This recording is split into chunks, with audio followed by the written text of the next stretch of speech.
I had like 500 bucks in my wallet, living out of my car, and I've been fishing for as long as I can remember, and I really wanted to get into fishing in the ocean, and I had just dove head into striper fishing once I came back up here. How old were you? I think it was 18. 18. Yeah. Wow. Living out of the car, striper fishing all the time. Were you working just like odd jobs, or were you? Oh, I had no. Well, when I came just back the up, 500 bucks. when I came back up, I was just like, I hated Florida. I'm out of there. It's not my speed, and I came back up to New England. Okay. So like the Florida fishery, like you've got tarpon and snook. You weren't into that at all? No, I mean I was like fishing for like grouper and doing like bait fish and stuff, like super Guggen. Yeah. and Can you even fish for that stuff anymore? I have no idea. Yeah. I would go to like the Sunshine Skyway Bridge and like just bait fish off of it. Dude, I had no idea, like, because I never fished in the ocean before up until I moved down to Florida.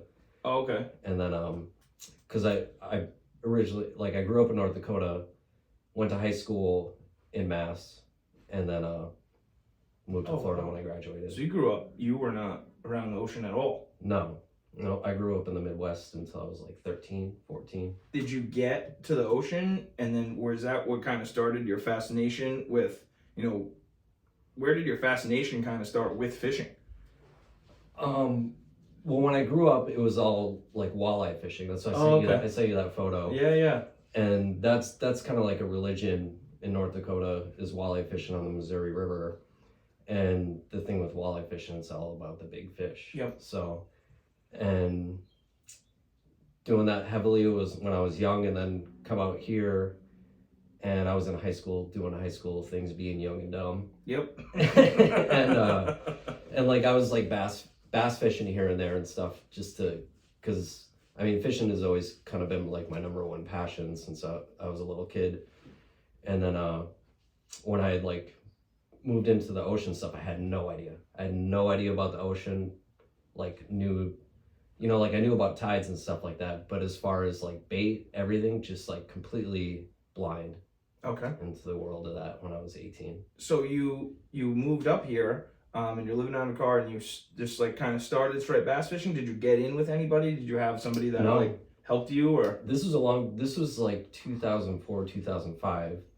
So there was really not like a lot of like media information. If you wanted stuff, you had to buy a book, or you had to be like subscribed to the magazines and read articles and stuff like that. Like there wasn't.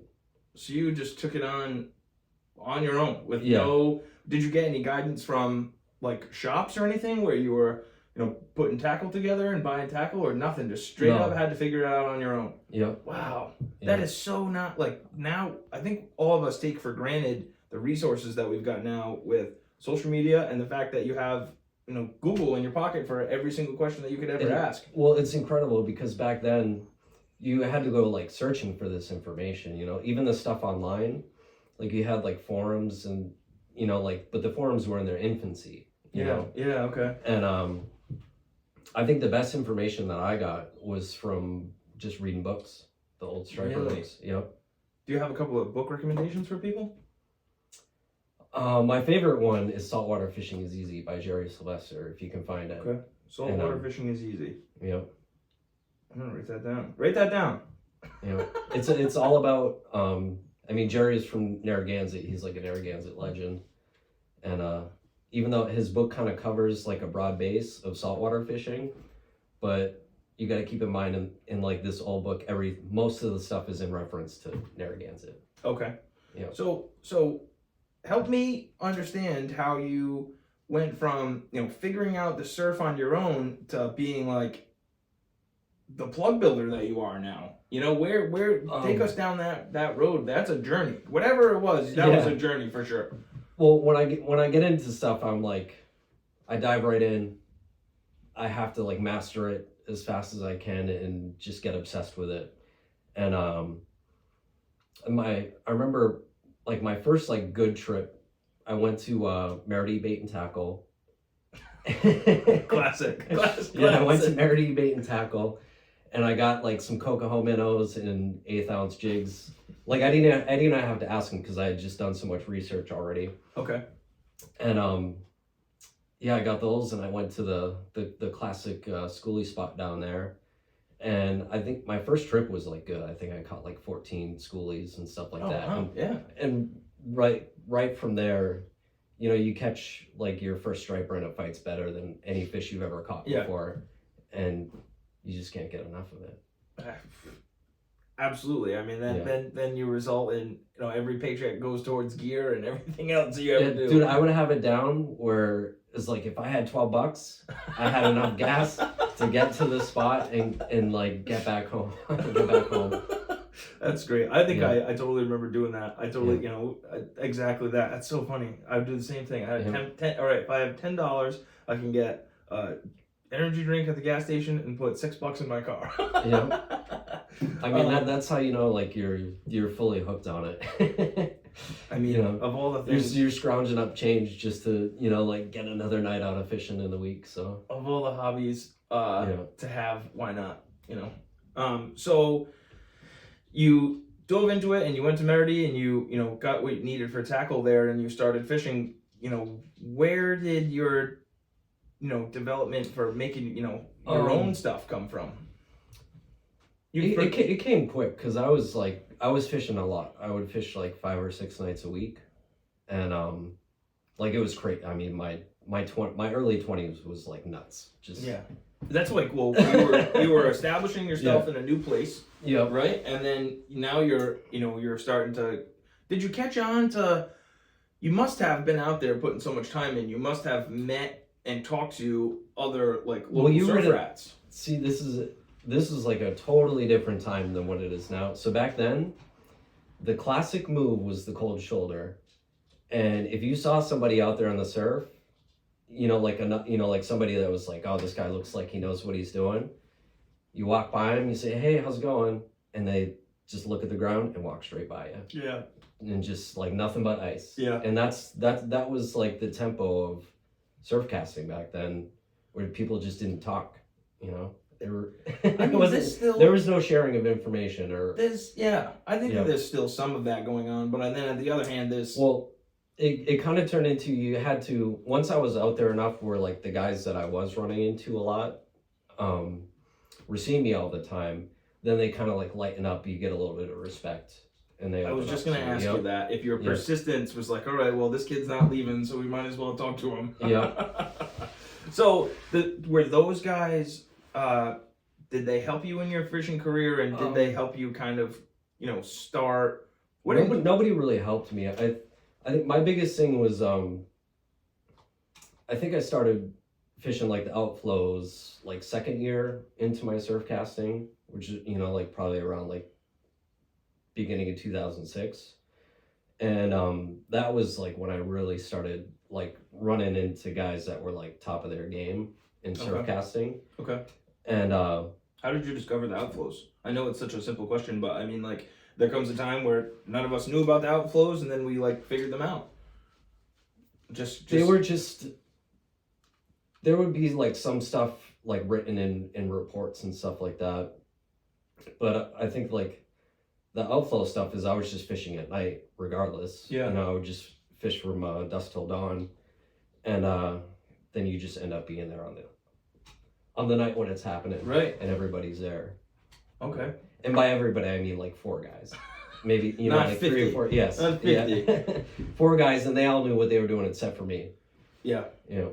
I was listening to a Steve Campo podcast, and he was talking about the lineup back in like the 80s and 90s. And if one guy was not fishing the correct fishing line, they would be like giving him a hard time because his line rate wouldn't sink or float the same way as everybody else's line rate. I have a good story about about that. So this was like, you know, within like the first couple times that I was like going to the outflows, there was this guy, he was like like this big like burly lumberjack guy, and he was kind of like the muscle of, you know, like the end of the outflow, and if guys would show up with a bucket and try to bait fish, he'd just kick them out. But I'll never forget it to this day. This is probably the only advice I got from somebody. was I was throwing like, I think I was throwing like a long A bomber, and he was like, dude, you got to get that shit off the end of your line. I'm saying, he's like, you got to get that shit off the end of your line. He's like, you're messing it up. You know, like, you're just going to mess it up for everybody. You're only going to catch small fish. We all came here to catch big. You got to put the right plug on. Yeah.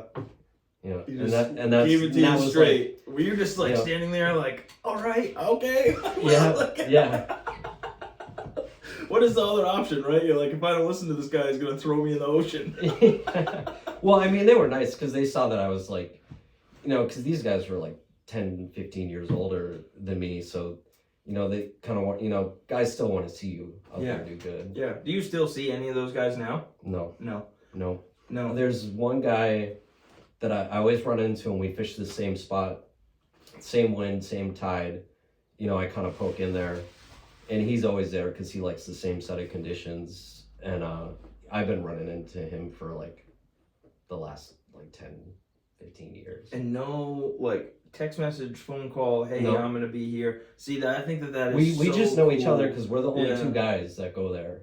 Yeah. On that tide, so it's like, I think that that's so cool. You met somebody else that, like, their mind works the same way yours does in this particular instance, and you guys just, like, happen to meet up with each other over the last decade. I think that stuff, like, when it comes to fishing, I think that's one of the coolest things that happens. So all right, awesome. So now you got away from the outflows, right? And then where were you at? Well, just to jump back just a little bit. Yeah, like, of course. Getting into plug building was like the guys that were at the end of the outflows, there wasn't a lot available for plugs. Okay. So if you wanted, you know, your plug to do something specific, which you really needed to do, like if you're going to get, you know, dialed in and catch big, is most of the guys, they were either like totally modifying a plug to do something completely different or building their own plugs. And that was like the standard that was kind of set for me. And, you know, when I, you know, like being led by that, I was just like, all right, I got to make my own plugs. Like if I want, you know, like I want to be a good surf caster, I have to make my own plugs. Oh, okay. You know? Okay. I definitely think that that's different than what we're experiencing now, right? Because now, like, there's you have everything available. Right. Yep. Wow. So what was available to you, and now what? Just so I know what year we're talking about. Are we talking? This is like 2006, 2000.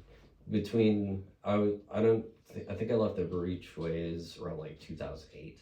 What kind of plugs were even in tackle shops then? The tackle shops would just carry what the guys were using at the end of the Breachway.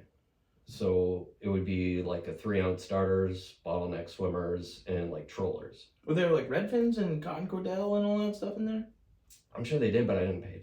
You weren't paying attention because you weren't. Yeah, I was told not to fish that stuff. So. I got you. Yeah. I got you. So you know, so now you're established here. Yep. You're fishing, and now you're gonna start building your own plugs. So where did you go from there? From there, I was building plugs like specifically for the Breachway, like the other guys were doing, and then did you have like a lathe and everything like right off the rip? Were you doing hand carves to start, or? No, actually, a buddy of mine, Kevin, that I used to fit, I kind of got him into surf casting. His buddy of mine from high school, he got a shopsmith lathe from this guy that he was doing carpentry for, and like he got it for free, and we were like, you know, because he was out there with me too, like later on into my Breachway surf casting. I think he was maybe out there like towards the end of it, but like, you know, both of us were like, gotta build plugs. Okay. And then he got that shopsmith lathe, and we turned like our first plugs on that. Okay. Yeah. And then from there it came into like, I gotta have my own shop, all my own stuff. And that's where you dove right in. That's what you're talking about. That it was, if you're gonna do something, I'm gonna do it right. Yep. So now do you feel like you're honed in? I mean, I think you are, but you know, this is about you. Do you feel like you're honed in on the stuff that you've got now? I mean, you make an amazing needle. Your needle glide is, you know, incredible. You know, what got you to what you're producing now?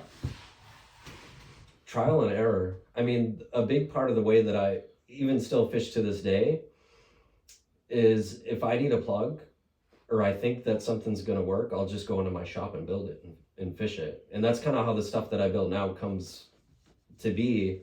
Is it's like I see a problem, come up with a solution, and then keep working on it until I find something that works. I think that so many guys, like including myself, like obviously, like you're saying, we have the ability to buy stuff now, but my thoughts, I guess until I started tying bucktails and, tail flags and all that stuff and teasers was like, well, I think I need this, so I'm just gonna go see if I can buy it. But, my brain definitely didn't immediately go to, oh, I need this in this condition, so I'm gonna build it. That's impressive. That's definitely impressive. Well, when it comes to like, especially the big bass, most of the stuff that's out there, it's not really geared toward like a delivery. I mean, when I think of targeting big bass is I think I want to be delivering this plug to the fish. I don't want to be fishing, like I'm fishing the plug in the context that I'm delivering it to the fish. Okay. Like I'm trying to serve this plug up on a silver platter to this lazy bass and get it to bite. And when you say delivery, can you break down when you say delivery, like kind of let us in your mind a little bit when you say delivery to a big bass? So I think like most people, they get caught up in like schoolie fishing where it's cast it out, retrieve it in, and you're drawing in a strike. You're getting a reaction, you're trying to get something out of that fish. And the delivery would be a big bass that's laying in ambush where you're going to be either making a swing, dropping a plug back, and you're like, it's sucked. It's totally different. Where, as opposed to like, you're just trying to deliver a profile to that fish and get them to bite, as opposed to getting a reaction out of the fish. Okay. Because of what you're saying, where big fish are lazy and you have to present it. Okay. That makes a lot of sense. All right. So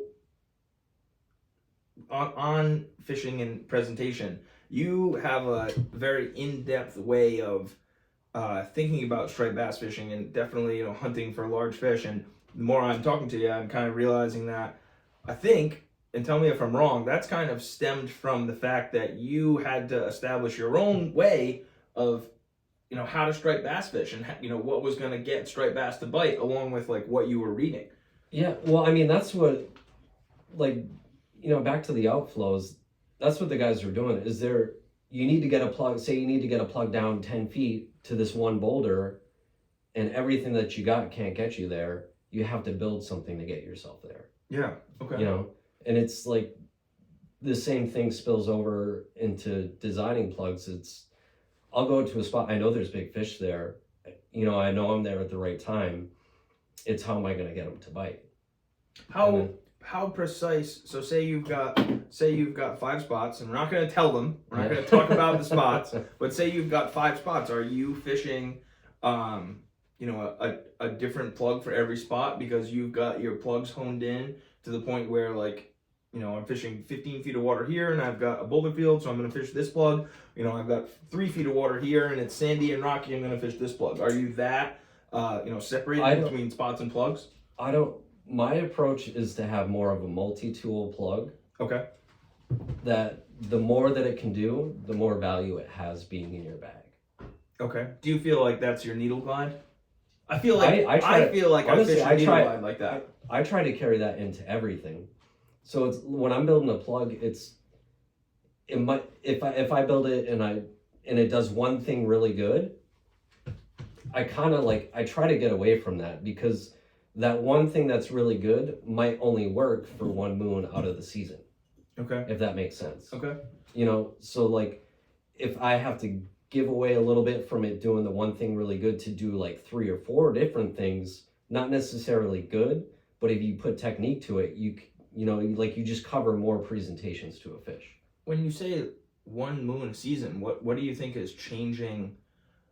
So you're saying one moon, 1 2-week instance in a month, or like a month, a full moon cycle? I would say it'd be like a 6-day stretch, like coming off of like a full moon into a quarter. Okay. And a quarter moon, I don't hear a lot of people talk about a quarter moon. That's something that you something that you pay attention to? Every moon provides different opportunities, and it's just how you approach the moon. You know, you're not going to fish a full moon the same way you'd fish a quarter moon, and vice versa. Yeah. Yeah. All right. So then you also make an absolutely killer needle. You've got this, which is a 3 ounce, right? This is your 3 ounce needle. Yeah. So you've got the 8-inch. the 8-inch needle, and 8-inch needle is a standard. This is your 6. Yeah. Yep. Then this is his 6-inch needle, and they both are crazy fish producers. You know what kind of? I think a lot of people when they think needle, they immediately think super strike, right? So where are you and your needles? It's about like that profile delivery, like delivering a profile to the fish and being able to kind of do whatever you want with it, you know, to put a bunch of different techniques to the plug. I was just going to ask you about the technique too. I'm glad that you brought that up, because the way your technique on, you know, every time I bought a plug from you, you give a description of how you would fish it. You know, this is, you know, it's not just like a cast out and retrieve. It's I want you to fish it and, you know, let it sink and then drag it in 10 feet and then let it sink again. That's what also fascinates me about your thoughts on fishing is you try to, I think more than others, imitate an actual presentation of a bait fish, because a lot of people think about bait fish and they think of an erratic movement the whole time, but that's not really what's going on. Bait fish is, you know, flowing with the current, in my opinion. Yeah. Well, if you think about it, you have to be like very observing of what the bait's doing out there when you're fishing, or if you see bait in the water, because I mean, when it really comes down to it, the bait just doesn't swim like crazy, like SP minnow straight back into the shoreline. That's not what it does. And the more natural your presentation is going to be, you actually do better out there. I mean, it's more, I catch more fish presenting to them than I do drawing in a reaction strike. Okay. It's like, I would say it's like 20% of the time I'm catching on a reaction strike, and the rest of the time I'm delivering the plug to the fish. Do you think that like conditions, whatever conditions you want to talk about, do you think that conditions will change whether you're trying to present a reaction strike or, you know, just present, you know, that silver platter like we're talking about? There's a lot of things. There's a lot of things. It could go like so many ways. I think a good example would be what the squid do, because that's so important. You know, the squid is such an important bait in Rhode Island. One that people probably don't think of is when the striped bass are like feeding heavy on squid, the squid will be jetting around. And then, so a squid might go from a profile like this to a profile like this, because the squid, when they're jetting around and being chased, they slim out like to an 8-inch size style needle profile. They'll slim out and they're jetting through the water. Okay. So if you ever notice, like, you know, like one night I'm like, they're hitting that fast retrieve, and it really stems down to they could be on squid, but the squid are jetting through the water. So that's one profile. The next night, the squid could be feeding on spearing, pushing them up to the top, and they're like a puffed out profile. Okay. You know, and that's where stuff where like, you know, a bigger profile like that works, because the squid are in a different state. Okay, and that's what changes, you know, your presentation or your fishing technique. And then that might be like a slower presentation where the squid are just kind of like hovering mid-column underneath the spearing, and then they shoot up and get them. But the bass are also, you have multi-levels to the food chain going on, and the bass are feeding on the squid. Where do you think the bass, like obviously it has to do with water levels, but where do you think the bass are in relation to that? And I don't, like under, on the side, you know, how far away? That depends on the structure that you're fishing. Okay. So, I mean, you know, a boulder field, usually they're just sitting behind rocks. And I like surf for boulder field fishing. Okay. And then where you have like something like soft or a hard transition, something like that, I would be fishing deeper in the water column, and I would want more current and less waves. More current, less waves. Yeah. Okay. All right. And what is that gonna do with your plug? It's gonna just kind of float it to where the fish are. You were talking about. Well, I would think like you like back you. you drop swing the plug backwards. Yeah. So where that would be like, say I have like a cross sweep coming over a ledge. You cast up same way you do with a bucktail, and then you kind of make your swing. But once you get to your arc and your swing, you want to position yourself. This is where the wetsuit comes in so handy. It's not necessarily about getting out to the big rock. It's your positioning. So you want to position yourself where you get the end of your arc coming right over the edge with your plug, and do the drop back. It's such like a classic technique for getting bass to bite, but you're almost like reaching for the fish. Okay. So if you think about like fish, they'll kind of shoot up in the current and then like slowly like wiggle and drop back. Yeah. And that's all you're doing is you're shooting it up, slowly wiggle, drop back, and letting it fall over that edge, and then you just get slammed, like right there. How do you read?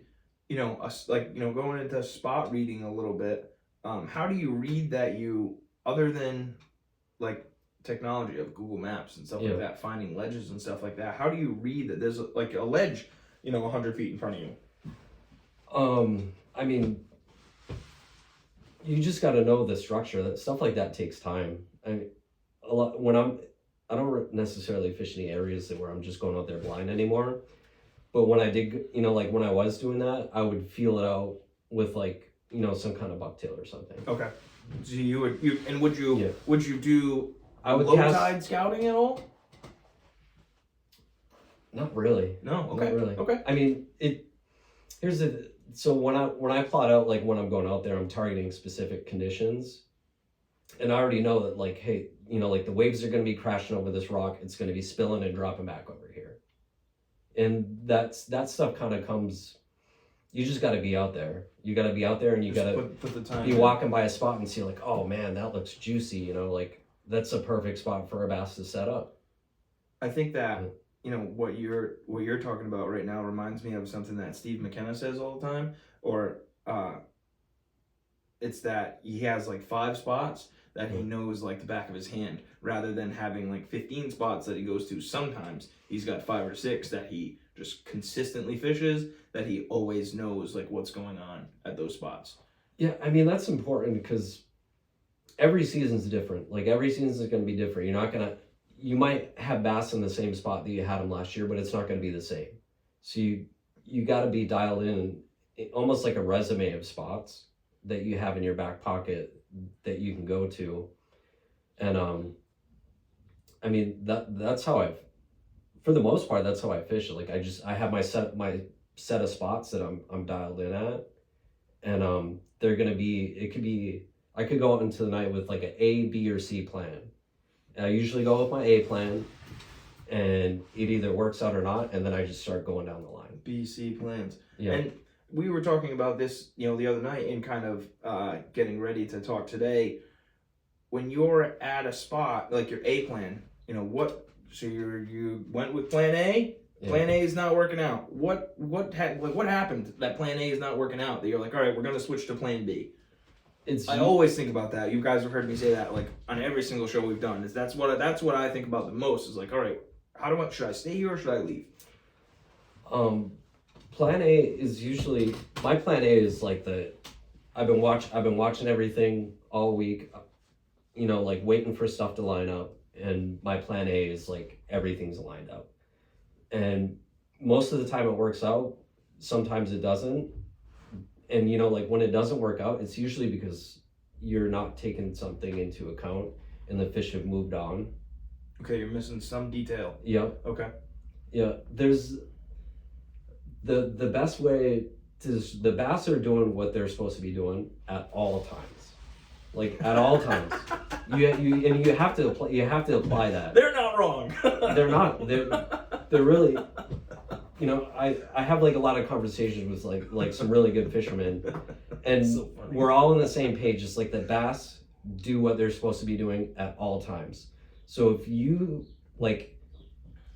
if something's not working out for you, it's because you're not taking something into consideration. Damn it, the fish aren't here. Stupid fish. Yeah, no, the fish know what they're doing. They 100% know what they're doing at all times. And they always do what's best for them. So if you go to a spot and it's not hitting, it's because that spot was not good for those fish to be in that night. So however deep you want to go into this, but I think that I never fish during the day, like never, and a lot of that has to do with my work schedule. You know, during the fishing season, and I don't know, the sun comes up and I just lose all my confidence because I'm not a daytime guy. So, a couple things on that. Light, moonlight. You know, if you want to talk about moonrise and moonset, and sometimes. No, I get lost in that a little bit because sometimes it's be like 10 o'clock in the morning and the moon's up in the sky with the sun. and then also, so moonrise and set and moonlight in general. Yeah. Let's just go right there because that's a lot. And then I'll go into my other question. So well, the moon, then, and the light it provides, how does that affect fish? It can ruin a spot or it can make a spot. Okay. And you use, the striped bass are using the shadow lines from like moonlight, even ambient light. If you notice you're out there like on a really foggy night or something, and there's like a haze in the air, and then you get this ambient like low light, and it almost like, I hate that. When that happens, like I hate that. Because you gotta like switch up your whole game because of that. Because it just kind of like throws things off because you don't get a shadow line because there's so much ambient light in the air, so you have to start pulling all the tricks out of your pocket on those type of nights. So a shadow line, like I'm like in my mind, right? Like I'm thinking like just a boulder field, like a random boulder field, and like without high structure behind me, and if the moon isn't like coming up behind that high structure and giving me a shadow line, say whatever distance in front of me, like where are you getting a shadow line from? Kind of out in the middle of nowhere. I use the like the moonrise. That's more from like a quarter going into a full. Okay. And mid moon set, because you get the brighter light from the moon, and if you think about it, the bass are always doing what they're supposed to be doing. Yeah. So say you have there's no moonlight, they might have like free range over an area to kind of there's a spot for them to set up here, spot for them to set up there, and a spot for them to set up over here. They could be in one of all three spots, but the moon will condense them into a single spot, because that's the best way for them to take an advantage over the bait fish. So like, say you get like a moonrise angle of light coming out, well that's lighting up this spot, also lighting up this spot, but this spot has provided an advantage that's better than all three of those for spots. whatever reason, geographically that spot is just a little darker, or something's different.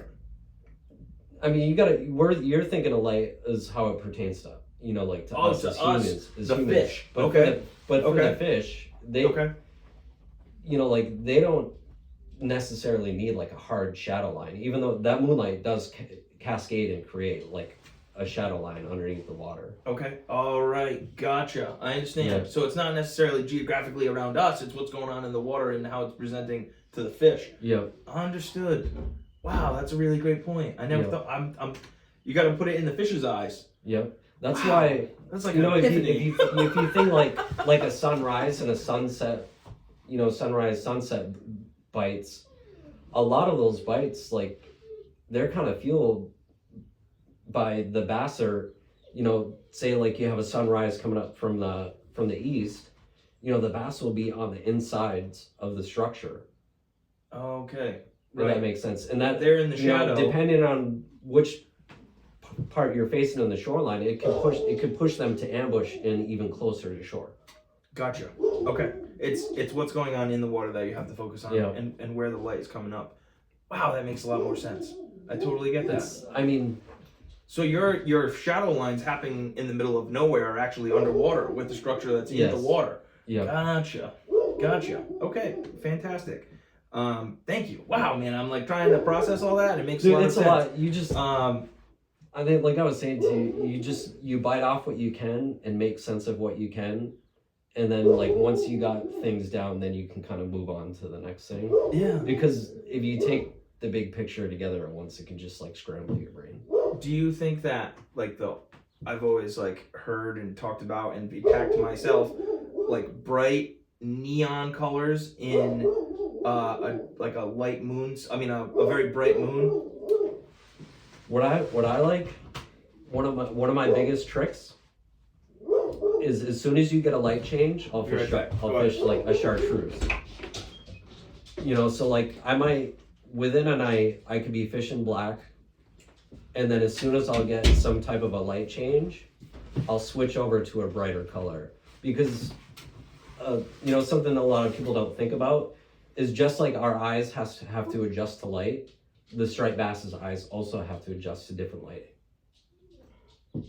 So now that kind of actually brings me exactly into my next question of, you know, what the sun is going to do to fish. So first light or dusk, and then for me, I like to fish like a couple hours after the sun has already gone down because of that adjustment period that the striper need to, you know. That's kind of like a universal thing. Is like, it's always bad those first few hours after the sun goes down. Okay.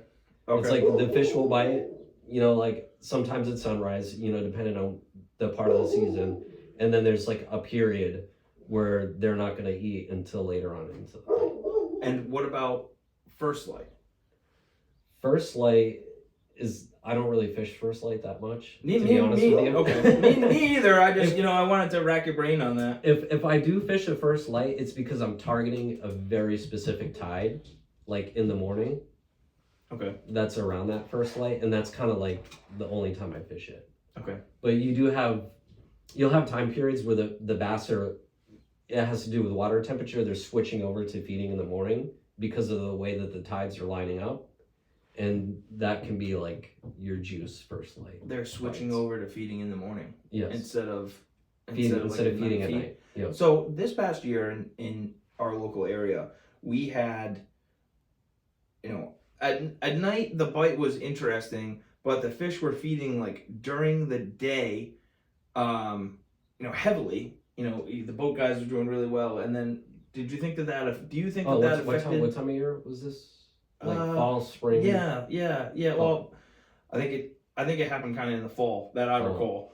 Do you think that and, you know, like we talked about, like those are all the same fish that are coming in and out, you know, out there or close or, you know, whatever they're doing. Do you think that if the fish are feeding heavily during the day, you know, on bait that's pushed out, are they not going to feed as much in the night? You know, what do you think that their like eating rotation and schedule is like? So, I mean, we can make a reference into those because fall time is like the bread and butter of like getting on daytime bites. Okay. Is in the fall time. But you get it. I think personally, I think it just has to do with water temperature, and that the fish. You know, this is just an opinion. The fish are moving in they're in a different state than they've been in the entirety of the previous part of the season. Okay. They're in a chew and screw state where they gotta chew and keep moving. You know, so they'll. What starts? I actually don't know. What starts like a? How does a striped bass know that it's like, all right, it's time to get out of here? Temperature, water temperature. It's very good. It get crazy. So like, the striped bass have a time clock, and it's you know, like celestial. You know, it has to do with the moon and the sun. Okay. And that's the whole point of like the, you know, like the solstice. That's why I wanted to use that name for the fishing lures. But I think that you have like your summer and your winter solstice, and that's like their midway point in their calendar between the things that they do. And you have that, you know, you have that longest and that shortest day of the year. And you also have other things happening with the moon at the same time. And that's kind of like that and water temperature, and that's their time clock. And everything kind of like it lines up together all in the same time. But I feel like that's what they're migrating based off of. Because if they don't, they won't be a striped bass. They won't survive. Yeah. You know? Okay. It's like they have to move when they have to move, and the tides that come with, you know, and the conditions that come with, you know, warming water, and, you know, like we get the smaller tides in the summer and stuff like that. You know, that's their clock. Do you fish up in Mass at all? I used to. I mean, after like fishing around, I have no reason to go anywhere else. I feel that way. You know, I did have a time period where I wanted to like move around and try to be like a Renaissance fisherman. And then every time I go somewhere else, I'm like, it's just not Rhode Island. I should have been better. It's not Rhode Island, you know? The only reason I asked that question is because what intrigues me so much about Massachusetts, I guess, you know, areas really rather than other than Rhode Island is like we get 3.8, 4-foot tides.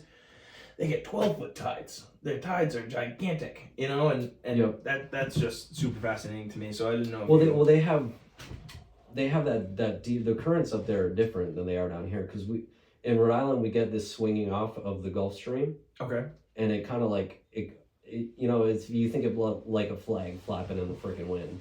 You know, we get that swinging off. It's shallower down here, so you know, like the tides are completely different. And then you get up there and you have like, you know, those big open ocean like driving water coming in that gives them those bigger tides. Gotcha. Okay, so it has to do with Yeah, and it's colder water up there for the most part of the year. it's got to do with stuff that's not. And again, big things to think about that Matt thinks about often is it's not just the little stuff that's happening around us. It's stuff that's going on out in the ocean that's gonna change. What fish are gonna do or what our conditions are. Even the way when they migrate, you know, everybody kind of like thinks that they know everything. I don't think we really know anything. You know, you can just speculate, but it seems like you just have like all these different pods of bass that come from different origin spots, and everyone takes a different route based on where they're coming from. Right. You know, so it's like bass coming out of the Chesapeake, they might ride that seam line on the Gulf Stream straight down to like the bottom of Nantucket Shoals. We never see them. You know, right. That's not what they do, but that's just hypothetical. You know, on the stuff that they do. I totally agree with that. I couldn't agree with that more. We know like nothing about the ocean, so how we can say like there's this many striped bass and this is what they do and this is how they migrate. I think that on the water, and it's nothing that's ever said here is talking poorly about anything. I think that on the water, like migration map of oh dude, that's do not fish by that. Like use that as like use that as a general basis of like the on the water fishing map is like the height of the season happening in that spot. That's like fish are here. Fish have been here for a month. Yes, exactly. That's how it works. By the time they show the red in Rhode Island, like it's a month too late. July. Yeah. So funny. So I'm super pumped you brought up the migrating thing because I think about that a lot, and I as my fishing career has I've evolved in fishing. I wanted to fish more, and I've fished more in the winter times. Less this year because we got a ton of snow and it's been cold, and I hate the cold. But do you think that? Let me change the way I'm going to ask that question. Yeah. I don't think that all of the fish migrate. I think that there's more fish that hold over and breed in local backwaterways and estuaries up and down the East Coast than like anybody really thinks about. Even locally, I think that's happening and going on. I think it's so complex, and it's a matter of like life finds a way. So if a stock gets decimated somewhere, it's going to pop up somewhere else. But, it just takes, if you think like a bass's life cycle, from like the minute they're schoolie, if they make it all the way, it's around like 18, 20 years. Okay. Gotcha. So that's, dude, I think that's something huge too, is a big striped bass is old.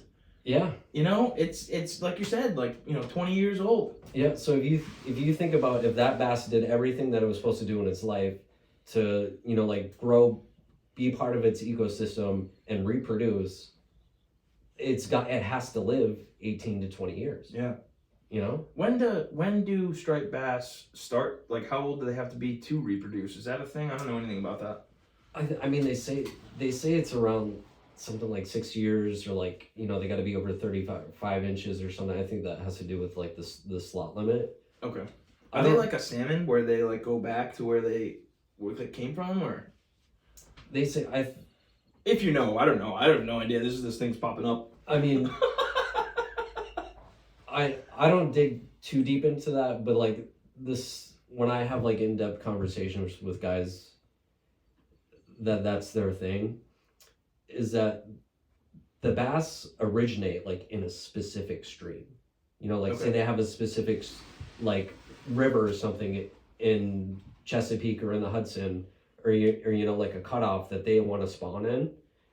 they almost like originate there, they return there to spawn again, and you have like a genetics that comes from a very, like specific spot. Like they don't all just come from Chesapeake or all just come from the Hudson. Okay. Like you have different packs of genetics that are, one might be like thriving and producing a jumbo bass out of this one like part of that comes off of the river.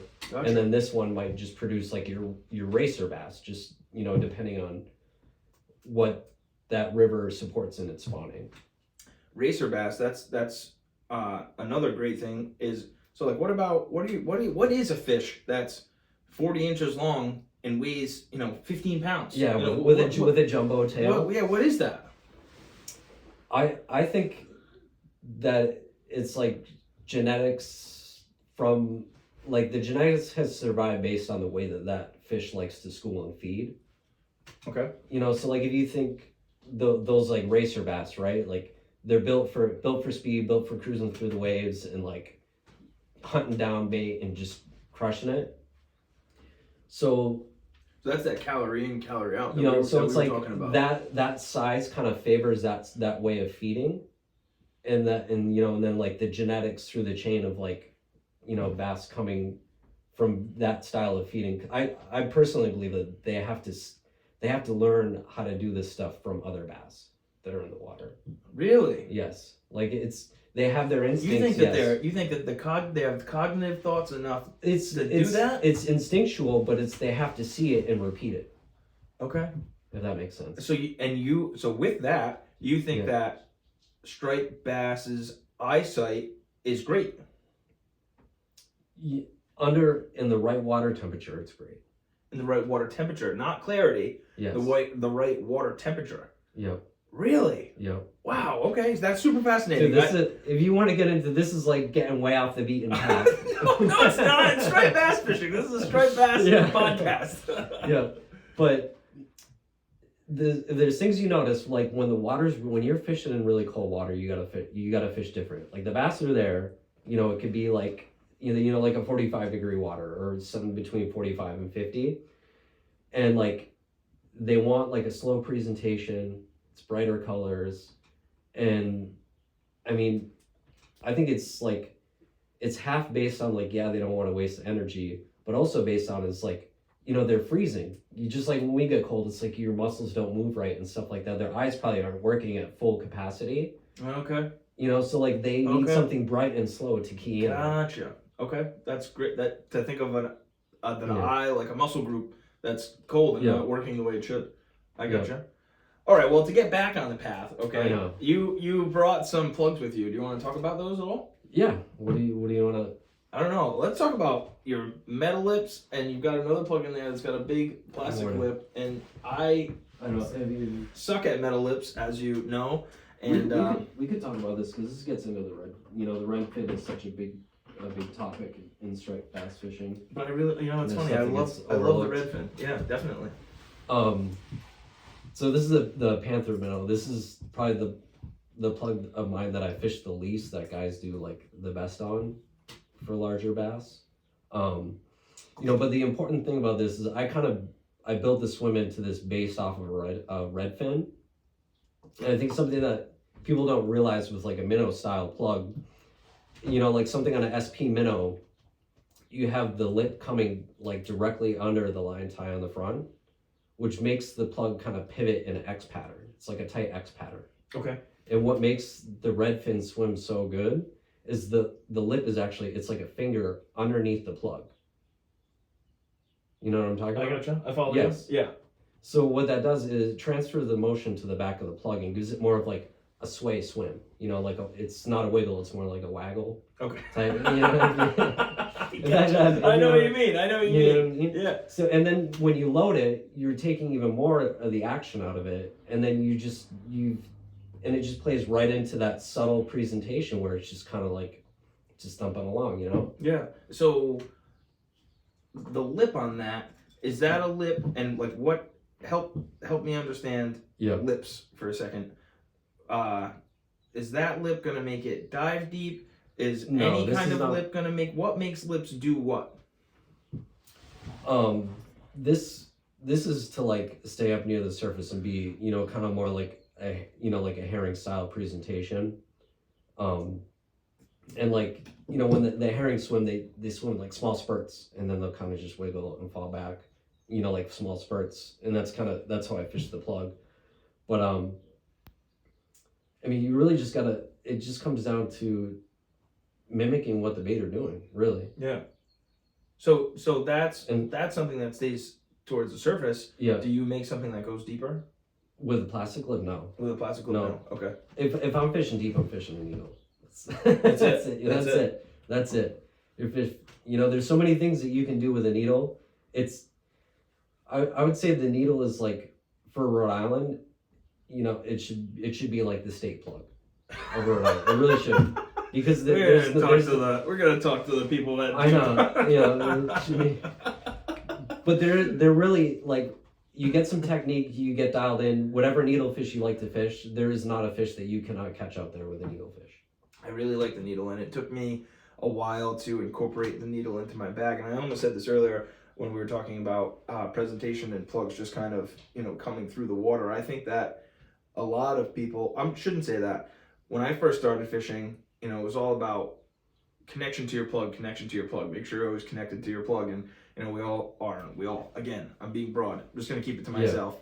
Yeah. You know, SP Minnow, bottle, darter, they all have, you know, action. And I thought that connection to my plug when I first started was feeling whatever was on the end of my line going like this. But now that, you know, I've learned how to fish a needle and, you know, other plugs that don't have a lot of action, it's really just, you know, the way you have connection to your plug changes with every plug that you fish. Yep. You know, so I think that once you figure out that needle, it presents, you know, you have your squid presentation. Obviously, you have a needlefish presentation.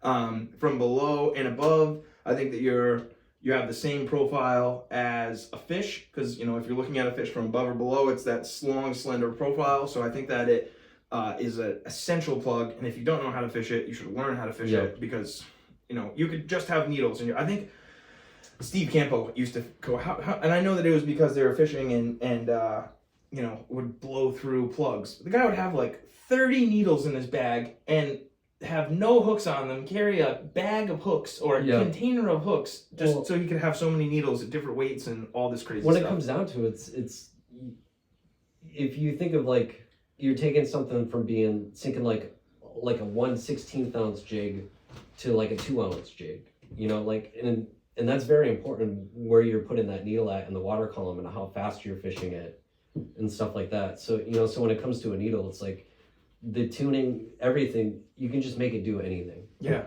I mean, like we were talking about, like some days it's such a good that tool. Have your needle and it'd be skirting across the top because I was in, like, you know, a heavy wind and I wasn't fishing, you know, the fish were on and I didn't want to change my plug, so I just kept throwing it out and it was skirting across the top. And it still had great presentation because that's still a fish coming out of the water running away from a striped bass. Yep. So the needle thing is huge. What else? Any other plugs? Or sorry, go ahead. Another thing about needles, like I know a lot of people don't. So when guys do the line tie horizontal, that's because that needle is typically, because it's based, like, it's built to be swam. You know, so there's a difference between like swimming a needle and working it with your rod tip, and so you can tune a needle just the same way that you can tune a metal lip, and that's why that line tie is on there horizontal, so you can make a small adjustment with, you're kind of like, you know, like swimming a needle, you kind of like snap it a little bit with your, like, on your retrieve, not with your rod, on your retrieve. with your reel. I definitely don't change the way my cadence is with the way I reel. That's interesting. I feel like I do it all with my rod. Well, what's happening is, like, you're snapping it and you're kind of putting a short pause. So if you think about your line pickup and your reels, like, whatever, depending on what reel, it's like somewhere around like 35 to 40 inches, you know, like roughly. So like if you're doing like a half crank and snap, you're getting like a 20-inch come forward on it and a pause, and that's what you're doing, and you're kind of like repeating that cadence with your reel, and then the needle just goes like this and just starts swimming, which is what a fish is doing. Yes. Which, you know, your the silver platter thing. Yep. Back to the silver platter thing. Yeah, that's great. And then I put the line tie vertical on it, and that's only because I like to fish I basically do that same thing, but I'm doing it with my rod tip. Okay. Oh, Does okay. that make sense? Yeah. You know, so that plays into like the delivering the plug to the fish, whereas opposed to if you got to pick up line every time to get that needle to swim, that needle always has to be in a forward motion. You know, so with this, if you're just twitching with your rod tip and returning your slack, it's stationary. You know what I'm saying? Yeah. You know, so and I mean that's a very important part about like presentation is and contact as well, is that you're either dragging your plug through the water or you're keeping it in a stationary spot. And keeping it in a stationary spot, if you have the current and whatnot to do it, that's more natural than dragging a plug through the water. Gotcha. Okay. I you know, and I want to answer Sam's question because he's got a good one there. Yeah. But I was swimming to a rock and this past fall, and there was, you know, just going through, and right in the top of the water there was like a small herring or menhaden. I don't really know what it was because it was just the underbelly, and I went out to go grab it, and it was just floating there, like right above the surface. And I went to go grab it. As soon as I touched it, poof, gone. Yep. See you later. I was like, oh my god, that was, you know, just everything we just talked about how a bait fish would just sit there. The thing was it looked dead. Yeah. And then as soon as it was all by itself, it was a striper meal for sure. But as soon as I touched it, it was gone out of there. So that fish was just in the current, just floating along. You know. And I mean, you think about that and you translate it. Well, that fish is just floating along, has no idea that this bass is sitting here right on the back side of this edge. Exactly. And it comes right back into it. All that bass has to do is just move a couple feet and grab it. Smoked and sucks it That's right it. in. Yeah. Sam's Bait and Tackle said people always ask what plugs to use a teaser with.